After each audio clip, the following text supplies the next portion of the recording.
Hello दोस्तों, कैसे हैं आप सभी। स्वागत है आप सभी लोग का आपके अपने यूट्यूब चैनल इंजीनियर्स वाला पर। तो जैसा आप सभी को पता है कि यार आप सभी को भी वैकेंसी का इंतजार है और ऐसी कौन कौन सी वैकेंसीज जो हैं आने वाले 6 महीने में आपको देखने को मिलने वाली हैं, आज उसी पर हम बात करने वाले हैं। चाहे वो आप सिविल से हो, चाहे इलेक्ट्रिकल से हो, चाहे मैकेनिकल से हो, क्योंकि सर बहुत सारे स्टूडेंट जो हैं वो इंतजार कर रहे हैं कि वैकेंसी कब निकले। बिल्कुल सर, देखो अभी काफी सारी वैकेंसीज पाइपलाइन में, काफी सारी वैकेंसीज अपकमिंग है, आने वाली है। बहुत सारे डिपार्टमेंटल लेवल पे वैकेंसी आने वाली है, कुछ आपके इंडिया लेवल पे भी, नेशनल लेवल जैसे आरआरबी जेई की वैकेंसी हो गई, ठीक है, वो भी हमें देखने को मिल सकती है जो सेंट्रल एग्जामिनेशन हमारे पास होते हैं, और कुछ स्टेट एग्जामिनेशन जैसे आरएसएम एसएसबी जेई जैसी वैकेंसी जो होती है जो राजस्थान स्टेट के अंदर है, और भी मल्टीपल स्टेट्स के अंदर वैकेंसी अपकमिंग है। तो उसके बारे में पूरी बातचीत कर लेते हैं सर। सबसे पहले इलेक्ट्रिकल इंजीनियरिंग की बातचीत कर लेते हैं सर, क्या क्या वैकेंसी अपकमिंग है।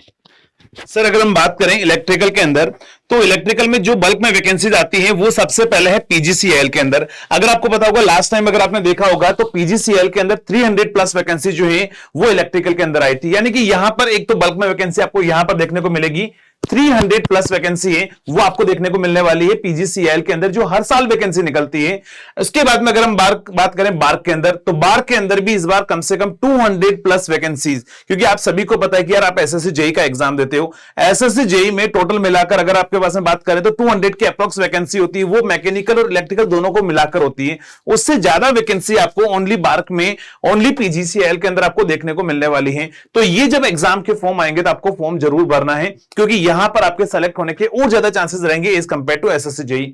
उसके बाद में बात करें यूपीपीसीएल जेई के अंदर, इसका इंतजार काफी साल से, आपको पता है 2 साल हो चुके हैं कम से कम, कि इसकी वैकेंसी अभी तक देखने को नहीं मिली है। और ये कयास लगा रहे हैं कि जैसे ही आपका इलेक्शन खत्म होगा उसके बाद में आपको ये वैकेंसी देखने को मिलेगी, और उसमें कम से कम 700 प्लस वैकेंसी जो है आपको यूपीपीसीएल के अंदर आपको देखने को मिलने वाली है। इसके बाद में अगर हम बात करें राजस्थान के अंदर 2 बड़ी वैकेंसीज जो है अब वो भी 2 साल से नहीं आई है, वो है आपके पास में आरएसएम एसएसबी एंड उसके बाद में आरएससीबी। अगर मैं इन दोनों का वैकेंसी अगर इलेक्ट्रिकल में मिलाऊं तो कम से कम 1000 प्लस वैकेंसी, ध्यान रखना 1000 प्लस वैकेंसी जो है वो आपको आरएससीबी और आरएसएम एसएसबी के अंदर आपको देखने को मिलेगी इलेक्ट्रिकल इंजीनियरिंग के लिए। यानी ये भी बहुत बड़ी वैकेंसी जो है, इसमें आप अपना फॉर्म है वो फिल कर सकते हो। अगर आप किसी अदर स्टेट से बिलोंग करते हो तो भी आप फॉर्म फिल कर सकते हो। हाँ, आप जनरल के अंदर कंसिडर किए जाओगे, आपको रिजर्वेशन नहीं होगा, लेकिन जो है आप यहां पर अपना एग्जाम फाइट करके अपनी जॉब सिक्योर कर सकते हैं। उसके बाद में अगर हम बात करें, नेक्स्ट होगा एमपीपीजीसीएल के अंदर। आपको बताया यहां पर लास्ट टाइम जब वैकेंसी आई थी 300 प्लस वैकेंसी यहां पर भी थी एमपीपीजीसीएल के अंदर। तो ये जो भी मैं यहां पर नाम लेकर आया हूं ये बहुत बड़ी वैकेंसीज है, और उसमें एक सबसे बड़ी वैकेंसी जिसका इंतजार 5 साल से आपको है वो है आरआरबी जेई भी है। तो वो भी लाइन के अंदर, आपको पता है ऑलरेडी उसका कैलेंडर आउट हो चुका है, और वो जो वैकेंसी है उसका लगभग नोटिफिकेशन आपको देखने को मिलेगा जून या जुलाई के मंथ के अंदर आरआरबी जेई के बारे में।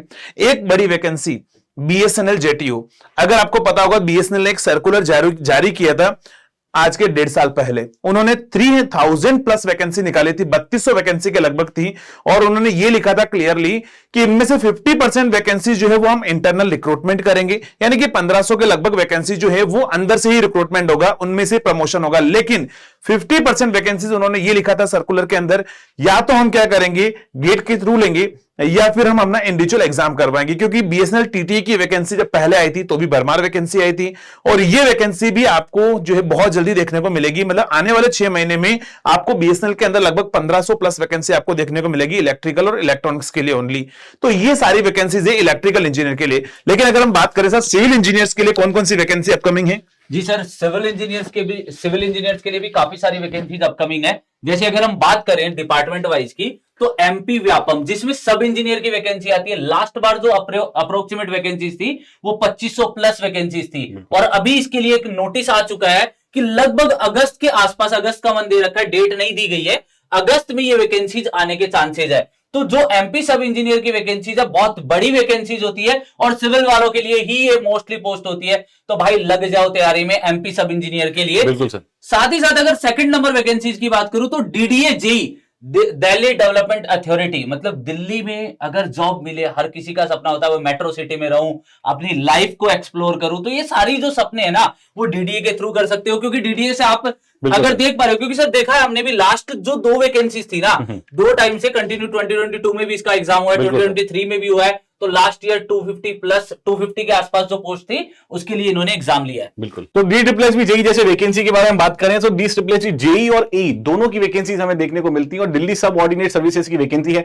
इसमें जूनियर इंजीनियर, असिस्टेंट इंजीनियर की वैकेंसी लगभग हर 2 या 3 सालों में एक बार आपको जरूर देखने को मिलती है, और बहुत ही प्रेस्टिजियस ऑर्गेनाइजेशन है जिसमें आपको काम करने का मौका मिल सकता है। बिल्कुल सर।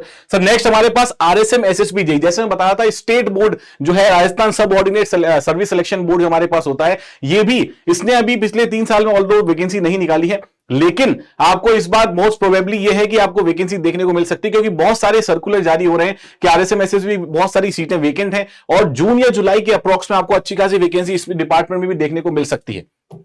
जी सर। नेक्स्ट जो वैकेंसीज है NHPC, इसकी वैकेंसीज अभी कुछ टाइम पहले ही फिल हुई थी। इसके साथ साथ THDC की भी वैकेंसीज होती है, मतलब NHPC और THDC दोनों एक ही साथ वैकेंसीज फिल करता है, एग्जाम करवाता है। मेनली ये एग्जाम होता है डिप्लोमा वालों के लिए सर, ये इंपॉर्टेंट होता है काफी ज्यादा। और इसके अंदर जो सिविल की वैकेंसीज आती है भर के आती है, मतलब जब आप अगर आपकी तैयारी कर रखी है, आपने एक अच्छी से प्रिपरेशन कर रखी है, तो उसके लिए बेनिफिशियल आता है सर। ये एग्जाम ऐसा आता है, फॉर्म भरवाया 3 महीने के अंदर ये एग्जाम करवा के आगे प्रोसेस कर देता है। साथ ही साथ अगर मैं NWDA की बात करूं, national water development authority, civil वालों के लिए ही स्पेशल वैकेंसीज आती है, बाकी डिपार्टमेंटल कोई मतलब अगर हम इलेक्ट्रिकल और मैकेनिकल की बात करें तो यहाँ वैकेंसीज नहीं देखने को मिलती। तो NWDA प्रेस्टिजियस जॉब है। वैसे भी अगर हम बात करें ना, तो वाटर के रिगार्डिंग अगर हम बात करें तो आगे फ्यूचर बहुत अच्छा है इसमें, और आगे आने वाले जो प्रोजेक्ट्स हैं वो कहीं ना कहीं इसके आसपास ही होने वाले हैं। जैसे अगर हम बात करें तो नमामि गंगे प्रोजेक्ट, वो भी इससे ही रिलेट करता है, NWDA डिपार्टमेंट ही इसको चलाता है, इसी से वो रिलेट करता है।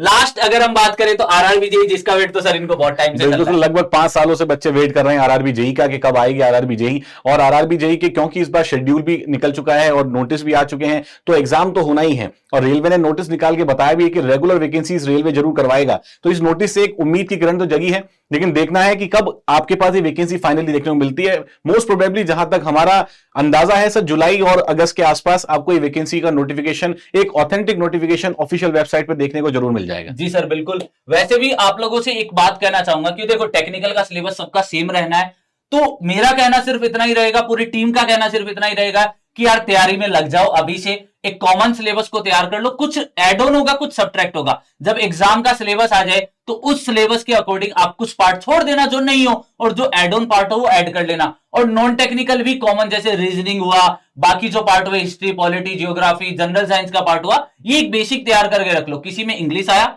ऐड ऑन करके पढ़ लिया, उस टाइम सिर्फ इंग्लिश की बर्डन रहेगी। ऐसा नहीं रहेगा कि हमें सारे सब्जेक्ट पढ़ने, इसीलिए अभी से लग जाओ तैयारी में। किसका इंतजार आपको? बिल्कुल सर, और बहुत ही बढ़िया एडवाइस है बेटा आप लोगों को कि अभी से तैयारी में जुट जाओ।